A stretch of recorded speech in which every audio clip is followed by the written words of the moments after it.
So before we get started with the single crochet, I'm going to tell you why I wanted you to make a chain of 21 stitches. What we're going to do is we're going to make this swatch of each stitch that we're learning in this class, and then you'll have this to keep with you in your crocheting bag or wherever, so you know what the stitches look like and you can refer back to this whenever you need to. Sorry, I sound like a frog right now. Like I said, I've been sick, so this is what you get with lots of coughing. So we're going to start with the single crochet row, which is down here.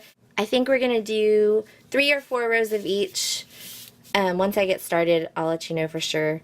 I did 3 rows on this one, but we might do 4 rows. And it depends on what you want to do, too. If 2 rows is good with you, that's fine. So let's get started with learning the single crochet stitch. So you might be wondering why I had you make 21 stitches for our single crochet swatch instead of making 20, because 20 is a round number and 21 seems a little odd. It's because whenever you're doing crochet, since each stitch is a different height, you have to create what is called a turning chain, or I like to call it a building chain because you don't always turn your piece whenever you're working with it, to build up to the stitch height that you're working with.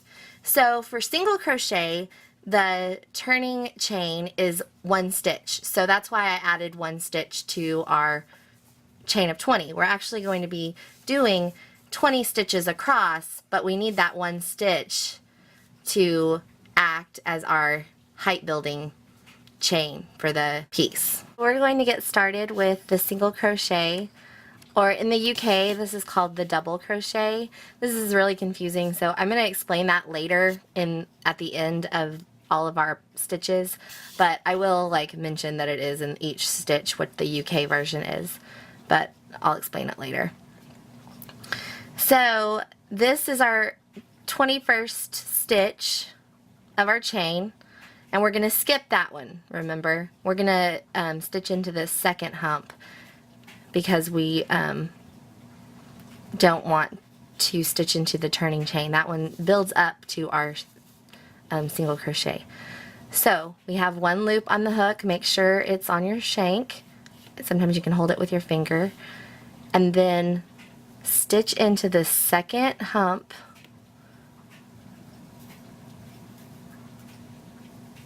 on your chain.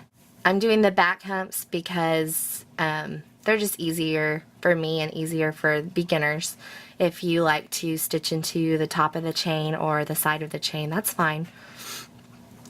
And so now that we've slipped in, make sure you slip it down to the shank part of the hook, and then we're going to wrap our yarn over the hook.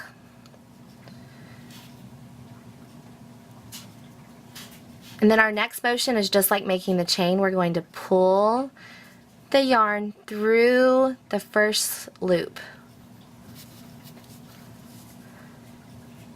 Now we have 2 loops on the hook still, and keeping them on the shank so they stay at proper gauge. We're going to wrap the yarn around again, and now we're going to pull it through both of these loops. And that made our first single crochet. So now let's make another one.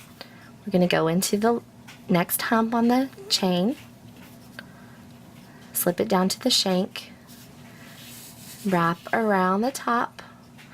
You're not really wrapping since the yarn's on this side, you're just kind of moving it over to the other side of the hook. And then we're going to pull that through the first loop, slip down to the shank. We're going to wrap around again. We're going to pull through the next 2. So that is our second single crochet. And you can tell that there are the stitches because there's the V again, like we talked about with the chain. Each stitch makes a V at the top. So we've done 2 so far. And it's really good when you're beginning that you count each stitch, or at least count all of them when you're done with a row. So let's do a couple more. We're going to do 5 all together. So insert into the loop, wrap over, pull through, slip down to the shank, wrap over, pull through both of them. That's the finished stitch. Let's do 2 more. Insert into the chain, wrap over, pull through the first loop, slide down to the shank, wrap over, and pull through both loops. Now we have 4 stitches. Let's do 1 more. Insert into the hump, wrap over, pull through, slide down to the shank, and wrap over, and then pull through the next 2. So I'm going to zoom out a little bit so you can see the motions that I make. I'm going to do a few like at normal speed. Of course, the normal speed isn't very fast when you're crocheting into the chain.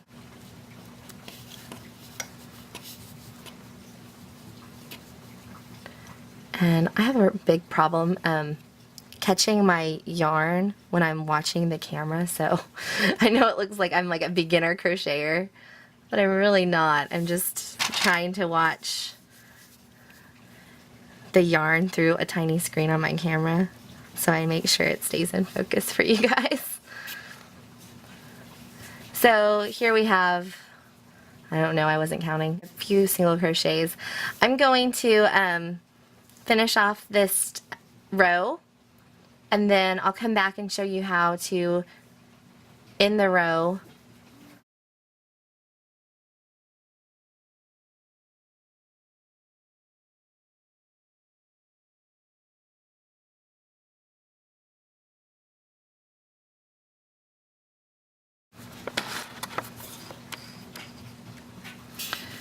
So I'm at my last 2 humps of the chain, and I'm just going to finish off this row and show you how to start the next row. So I've got the first one,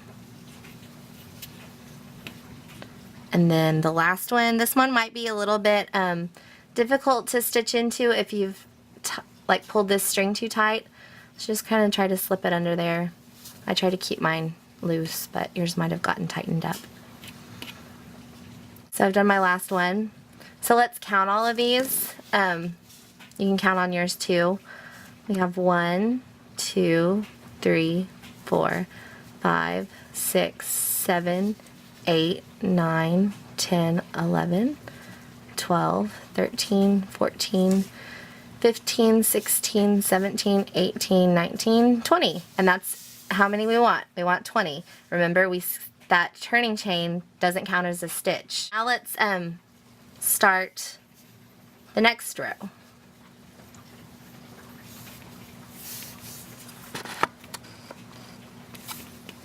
So we're going to do our turning chain again. So 1 chain. And for single crochet, you don't have to skip the first stitch after you do the first row. So we did the chain and we used one of those chains for the turning chain, and then we stitched into the second one. On the next row, you make the turning chain and then you're going to stitch into the first stitch.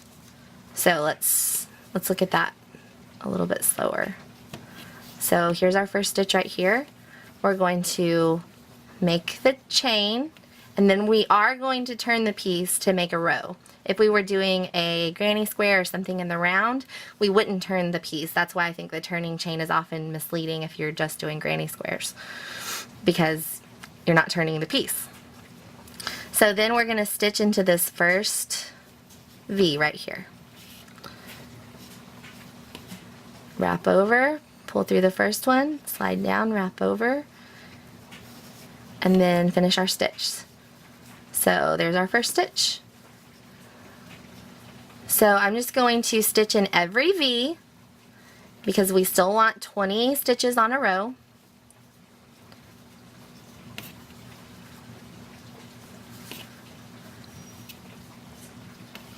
I'll meet back up with you at the end of the row. So I've stitched along my second row, and so now I'm going to stitch into these last 2 stitches. See the V's? 1, 2. If your hook falls out, remember, like I said with the chain, make sure you insert it from the side that you're working on over. I would say right to left, but I'm doing flipped videos for left-handed people, so that wouldn't be very helpful, would it? So this is the side we've done, so you'll insert your hook from the side we've worked to the side we're not working. Okay, so let's do the next 2.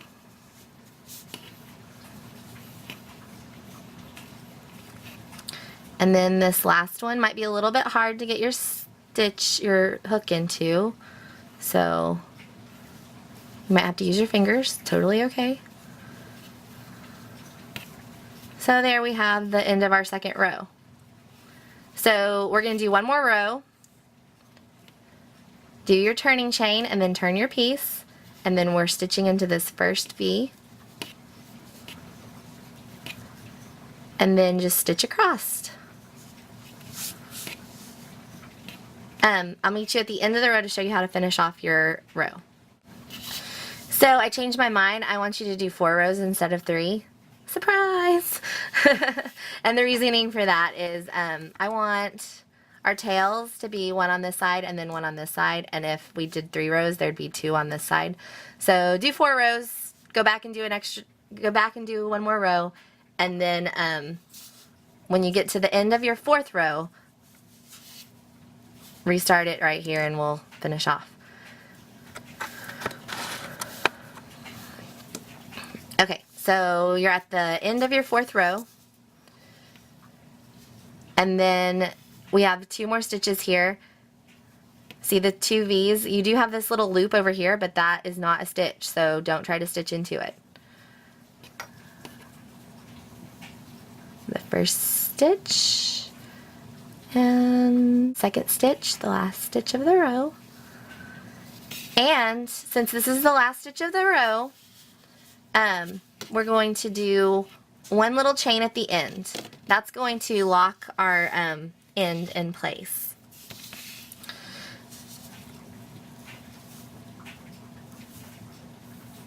And there are ways of not cutting off your yarn at the end of a row if you're changing colors, but we're just doing this for the purposes of this tutorial. I'll show you how to do changing colors later in another tutorial, so don't worry about it right now. And if you're advanced, you can totally change colors without doing this. So make sure at the end of every row that you count your stitches, because you don't want to end up with more or less. See, this is a really good rectangle. It's not smaller at the top, bigger at the bottom. And by all means, if you're not getting the stitch within 4 rows, keep going, keep doing rows, keep practicing. I just wanted to do 4 rows each to show you what to do. Since we do have 1 stitch on this side, or 1 end on this side and 1 end on this side, if we flip it over, this is our top, not our bottom. So we just want to make sure that the bottom stays the bottom. I don't think it super matters, but let's just tie a little slip knot down here, just so we know that this is the bottom of our piece and this is the top of our piece. And so when we do our next row, we're going to connect to this side, not this side. Okay? So practice your single crochet, do more rows if you need to, and tomorrow we'll learn the half double crochet.